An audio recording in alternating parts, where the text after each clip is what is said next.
Spire वैकुष्ठुడుగా orthopaedic 5 या 6 doctors के बारे में हाँ तो हाँ बोलो नेफ्रोलॉजिस्ट और यूरोलॉजिस्ट दो डिफरेंस है। नेफ्रोलॉजिस्ट क्या है, यूरोलॉजिस्ट क्या है?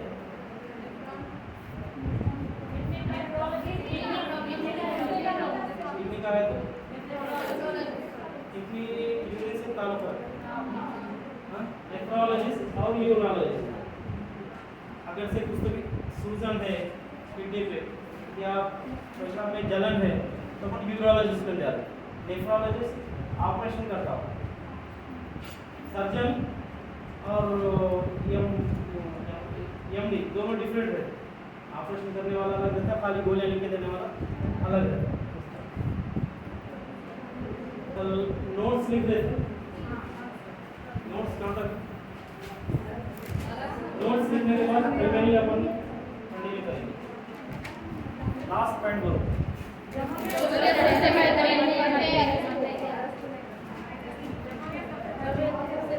जमहूरियत सबसे इसके बारे में पढ़ रहे,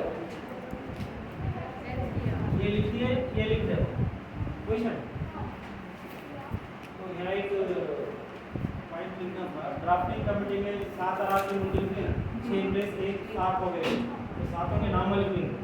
वो 50 बुक में है। ड्राफ्टिंग कमेटी के अराकी, ड्राफ्टिंग कमेटी के अराकी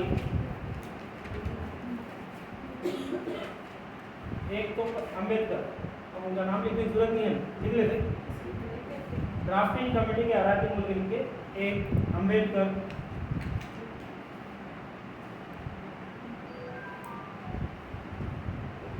सेकंड गोपाला स्वामी अय्यर, गोपाला स्वामी,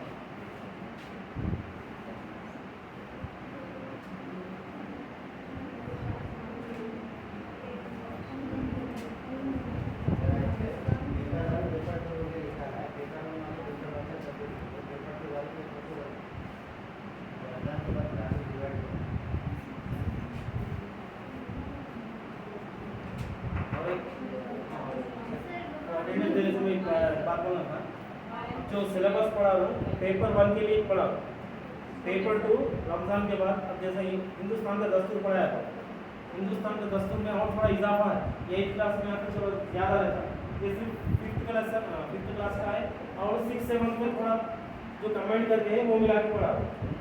8 को आते फिर अलग हो जाता सिलेबस, थोड़ा एक्स्ट्रा रहता। तो ईद के बाद अपन पेपर 2 जो भी है वो कंटिन्यू करेंगे। क्या लिखा? गोपाला स्वामी अय्यंगार।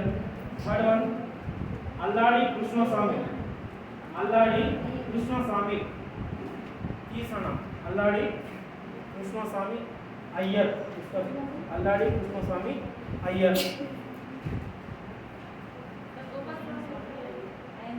गोपाला स्वामी अय्यर अय्यंगार, ये दोनों भी अय्यर ब्राह्मण के हैं। नेक्स्ट 5th वन के Munshi,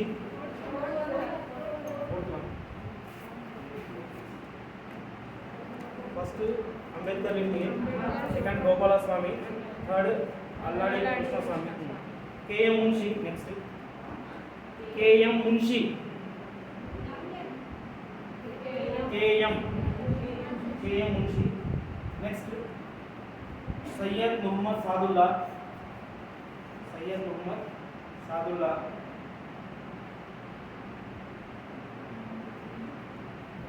N Madhavrao, N Madhavrao, N Madhavrao. Next PT Krishnamachari, PT Krishnamachari, P Krishnamachari. कितने हो गए? 7 हो।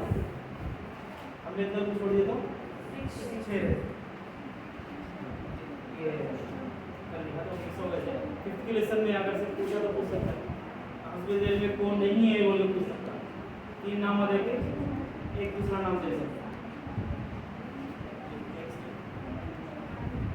डेमोक्रेसी इंग्लिश में लिखो, डेमोक्रेसी नहीं लिखे ना, ठीक है, डेमोक्रेसी नाम लिखिए, डेमोस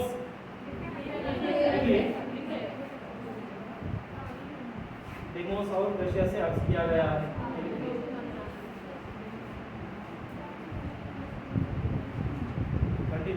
डेमोक्रेसी यानी जमहूरियत, उर्दू में आया, जमहूरियत दो किस्म की होती है, जमहूरियत दो किस्म की होती है। डेमोक्रेसी डायरेक्ट राष्ट्र जमहूरियत, फिर राष्ट्र डायरेक्ट डेमोक्रेसी, इनडायरेक्ट डेमोक्रेसी, राष्ट्र जमहूरियत, फिर राष्ट्र जमहूरियत।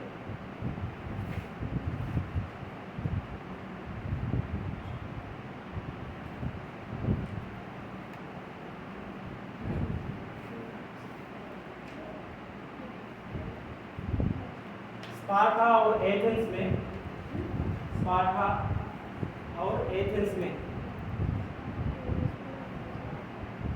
स्पार्टा और एथेंस में राष्ट्र जमहूरियत का, राष्ट्र जमहूरियत अमल में राष्ट्र जमहूरियत अमल में थी। स्पार्टा और एथेंस में डायरेक्ट डेमोक्रेसी अब नहीं है। स्पार्टा और एथेंस पहले जो पुराने ज़माने में दो मुल्का थे, मैंने दो कंट्रीज टाइप के थे, यूनान के दो सिटी से, यूनान के दो सिटी से, वो सिटीज अलग अलग रियासतों में गई, वो रियासतों में ये डायरेक्ट डेमोक्रेसी इम्प्लीमेंट में थी। अब वो क्या है, वो तो यूनान में एक है। जैसा हिंदुस्तान में पहले हैदराबाद अलग था, इनवर्ट अलग था, महाराष्ट्र अलग था, कर्नाटक अलग था, उड़ीसा अलग था, अलग अलग रियासत, जूनागढ़ अलग था, अहमदाबाद अलग था, ये अलग अलग रियासत थे। बाद में 1948 के बाद क्या हुआ, पूरे एक मुल्क बन गया। तो इसके पहले फर्स्ट आर्टिकल क्या होगा आप लोगों को? फर्स्ट आर्टिकल क्या है? हिंदुस्तान रियासतों का मुल्क है। कितनी रियासतें हैं? 29 रियासतें हैं। ज़ेरे मरकज़ के 7 है, 29 पे 31 बोले,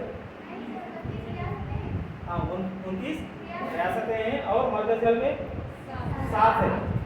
नेक्स्ट लिखा तो हो गया है, क्या लिखे लास्ट?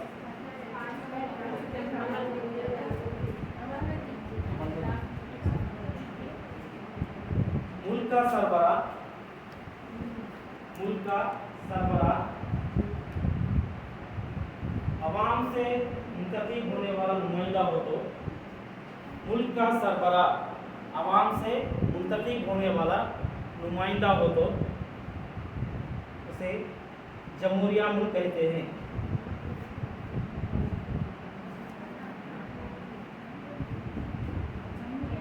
जमहूरिया मुल्क, रिपब्लिक जमहूरिया मुल्क कहते हैं।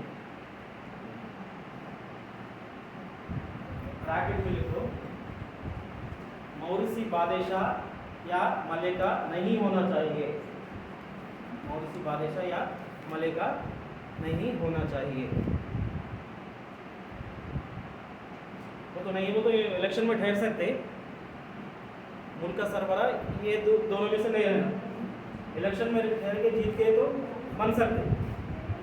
मुल्क का सरबराह अवाम से मुंतखब होने वाला, इलेक्ट होने वाला नुमाइंदा होना चाहिए, उसे जमहूरिया रिपब्लिक जमहूरिया कहते हैं। इंग्लैंड में जमहूरियत है लेकिन जमहूरिया नहीं है। इंग्लैंड में जमहूरियत है लेकिन जमहूरिया नहीं है। इंग्लैंड डेमोक्रेटिक कंट्री है लेकिन रिपब्लिक कंट्री नहीं है। दस्तूर के 42वीं तरमीम के तहत,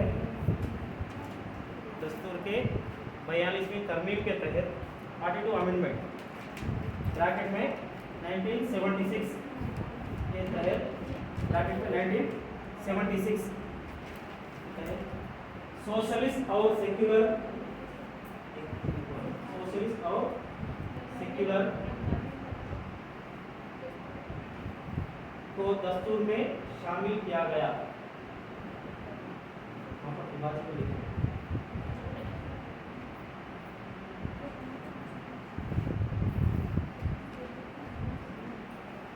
14 आर्टिकल के तहत 14 आर्टिकल के तहत कानून की नजर में सब मसावी है। 14 आर्टिकल के तहत कानून की नजर में सब मसावी है।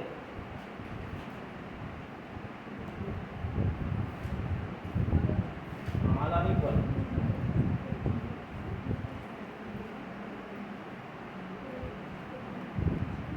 सेक्युलर का डिफरेंशिएशन की जरूरत नहीं है ना। सेक्युलर का डिफरेंशिएशन क्या है? नहीं मम हाँ,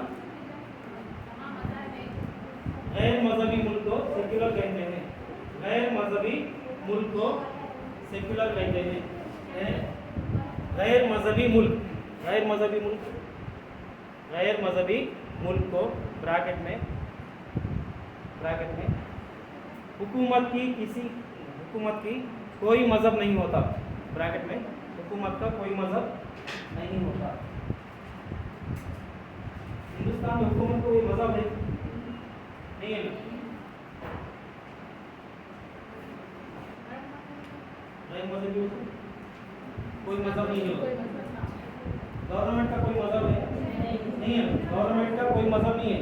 जैसा पाकिस्तान है, पाकिस्तान में गवर्नमेंट का मजहब है यानी इस्लाम है। वाटिकन सिटी है, वाटिकन सिटी में भी वो क्रिश्चियंस है, क्रिश्चियनिज्म। जैसे नेपाल है, नेपाल में भी बुद्धिज्म है। श्रीलंका है, बुद्धिज्म है।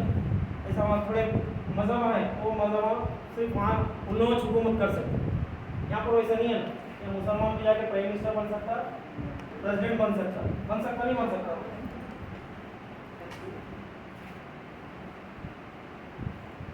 2011 के तहत हिंदुस्तान की आबादी 2011 के तहत हिंदुस्तान की आबादी कितनी है? 121 करोड़। 121 करोड़।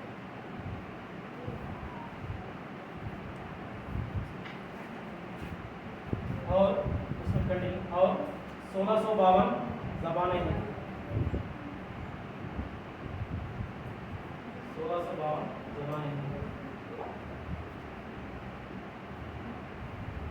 जिसमें दस्तूर से 22 जबानों को क्या बोलते हैं रिकॉग्नाइज करने फॉर्म में लाया गया। बोल सकते फॉर्म में आया गया। 22 जबानें फॉर्म में आना बढ़े या दस्तूर से रिकॉग्नाइज करें। दस्तूर से 22 जबानों को मंजूरी दी गई, फॉर्म में लाया गया या रिकॉग्नाइज करें।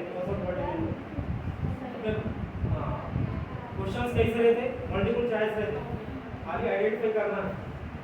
क्वेश्चन दिया था अगर से दस्तूर में कितनी जबानों को रिकॉग्नाइज करें या फॉर्म में लाया गया 22 जबानों को रिकॉग्नाइज करें।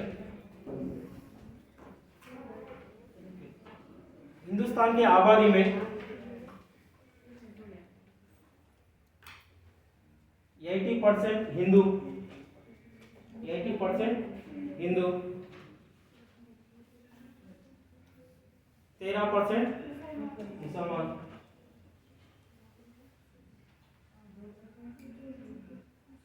2% क्रिश्चियंस है, 2% क्रिश्चियंस है।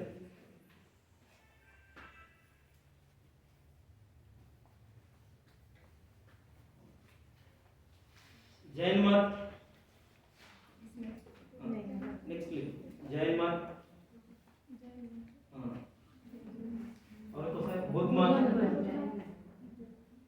जैन मत, बुद्ध मत, सिख। 3 हिंदुस्तान में पैदा हुए। 3 मजहब हिंदुस्तान में पैदा हुए।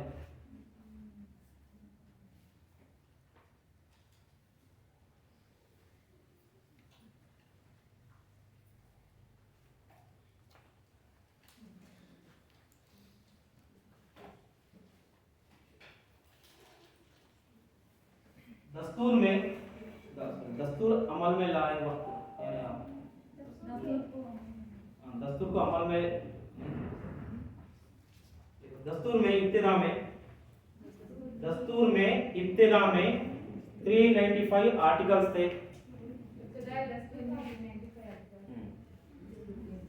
इब्तिदा में 395 आर्टिकल्स दिफा 395 आर्टिकल्स थे। शेड्यूल्स कितने थे? 8 शेड्यूल्स थे। 8 शेड्यूल्स थे।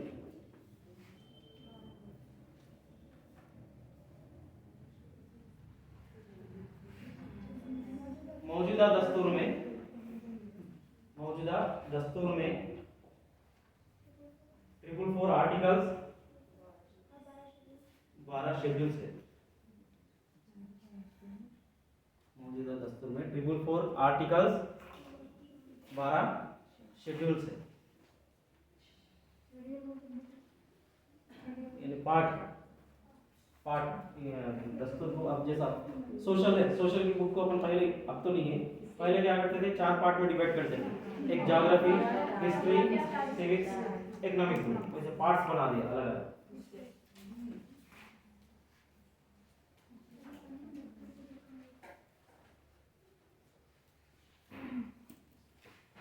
फंडामेंटल क्या होता है? बुनियादी। दस्तूर में इब्तिदा में 7 बुनियादी हुकूक थे। 11 थे। कितने बुनियादी हुकूक कितने हैं? सोशल वाले में बोलो। 7 बुनियादी हुकूक थे। 7 बुनियादी हुकूक थे। नेक्स्ट 1978 में दस्तूर के 44 तरमीम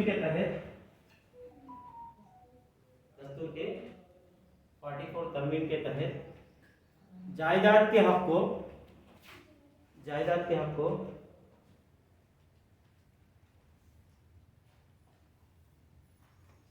बुनियादी हुकूक के फेहरिस्त से निकाल दिया गया।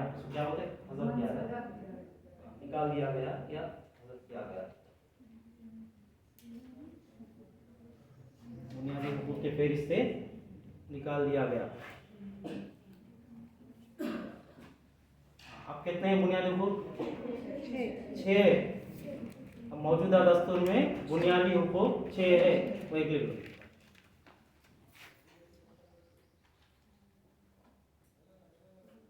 बुनियादी हुकूक 6 है। जायदाद के हक को कानूनी हक करार दिया गया।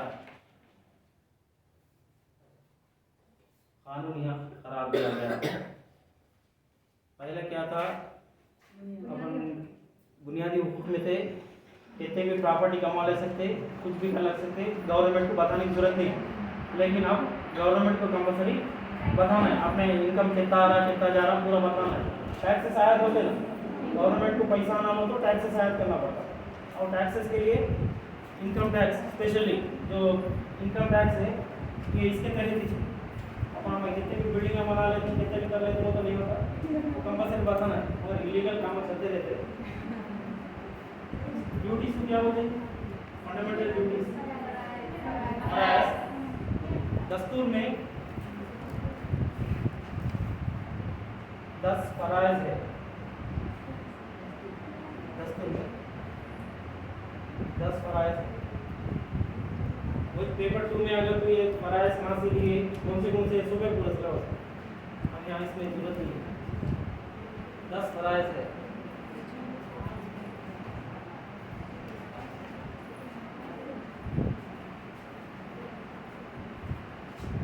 और क्या छूट है? हिंदुस्तान एक विफाकी मुल्क है, फेडरल स्टेट। हिंदुस्तान एक विफाकी मुल्क है। विफाकी फेडरल स्टेट बोले तो, इसको इंग्लिश में बोले तो फेडरल स्टेट, विफाकी मुल्क। यानी हुकूमत के इख्तियारात को तकसीम किया जाता है। हुकूमत के इख्तियारात को तकसीम किया जाता है और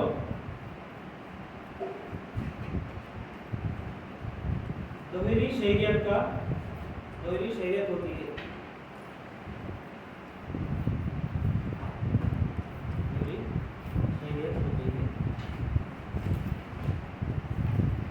हिंदुस्तान में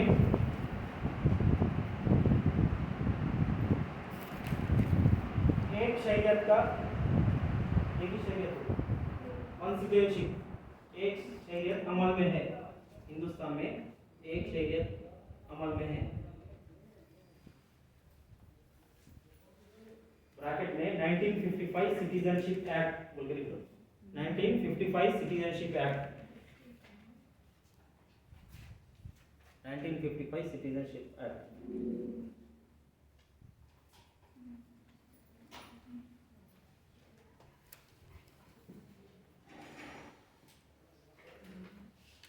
हुकूमत के इख्तियारात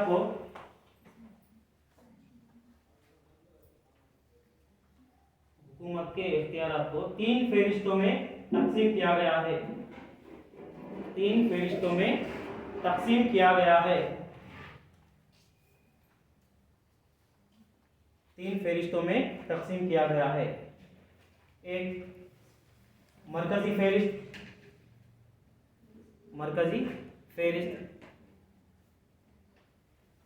आइफन ला के वहां पर लिख लो। आइफन ला के यहाँ पर कानून बनाने के इख्तियारात मरकजी हुकूमत को होते हैं। कानून बनाने के इख्तियारात मरकजी हुकूमत को होते हैं।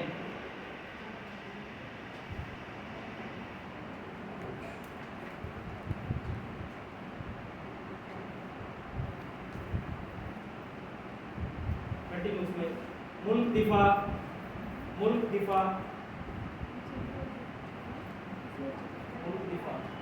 फॉरेन पॉलिसी को क्या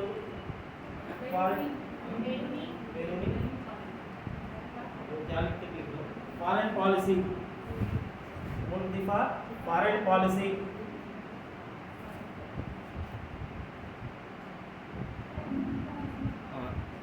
करेंसी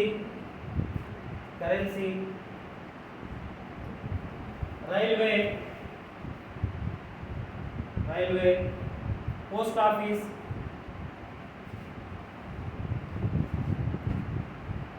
वगैरह 97 आइटम्स क्या 96 आइटम्स चीज़ें 97 अशिया वो तो यहाँ हाँ शोबेदार होते हैं। 97 शोबेदार होते हैं।